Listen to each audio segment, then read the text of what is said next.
The city was a blaze of colour for the occasion as the Knights of the Order of the Ocean Sea paraded through its medieval streets. The Order is believed to be one of the world's oldest marine corps, having been founded in 1537. In its day, its men were an elite fighting force to be found at the centre of many of Spain's military adventures. Today, it's entirely ceremonial, but its members take a particular interest in places associated with Spanish naval actions. And as the Knights paraded through Galway at lunchtime, the Spanish ambassador explained why they had come to the city. Well, not really a celebration, because the story now we are commemorating is a sad story.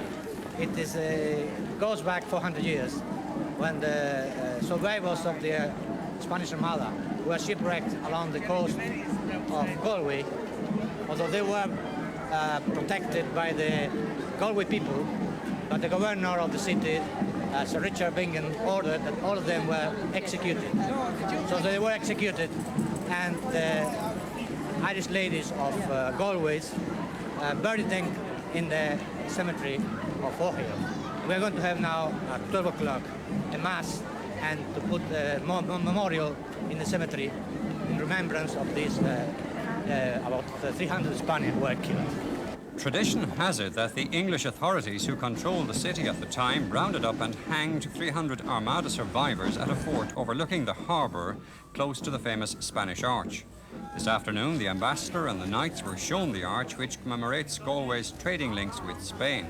And the mayor spoke of plans for the restoration of the city walls and the development of the small Spanish Arch Museum.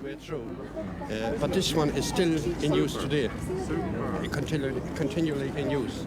And hopefully these renovations that I was speaking to you about, when this is all rebuilt, this museum will continue right across, and the whole lot of the stonework will be re-cleaned and renovated. It will look much better than it is presently. He then inspected a guard of honour and had the significance of various Spanish flags of the period explained. This is the captain of this is the old flag of Spain with the four kingdoms. The Catalonia, the Navarra, Castilla.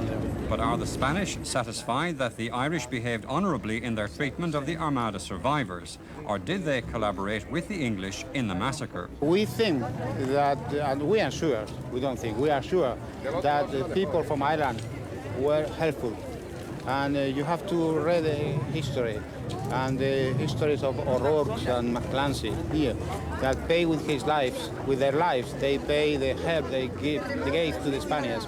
And we are here 400 years later to say thank you very much to the men and the women of Galway. We are very proud to be here. 2 new Irish members of the Order of the Ocean Sea were inducted this morning. One of them is the Spanish consul for the west of Ireland, who says that while it's undeniable that some Irish collaborated with the English of the day, others did their best to help the Armada survivors. Well, if you like, it was a defeat as far as Spain was concerned on that particular occasion.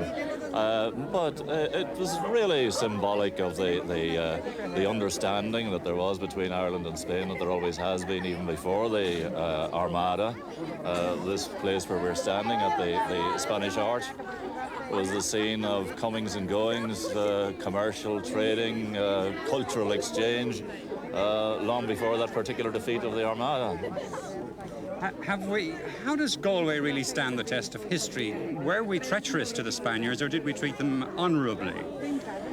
I'm afraid there were always, I suppose, in Ireland, the people who favoured extradition, and I think there was some of that around, certainly at the time of the Armada, yes. So, should we be proud of what took place here, or should we hang our heads in shame? I don't think there's any question of shame. Certainly as far as the Knights here are concerned, they appreciate the real reason what happened at that particular time, and their sympathies were with the Irish on that occasion. This evening, the group made its way to Fort Hill Cemetery for the most moving part of the ceremony. Here, on the site of the executions, an open-air mass was celebrated. 400 years ago, as England exacted its revenge on the Spanish, the scene would have been a very different one. For most of the Knights, it was a moving and poignant remembrance. Afterwards, a plaque to commemorate the events of 1588 was formally unveiled by the ambassador, and school children laid wreaths at the scene of the mass grave.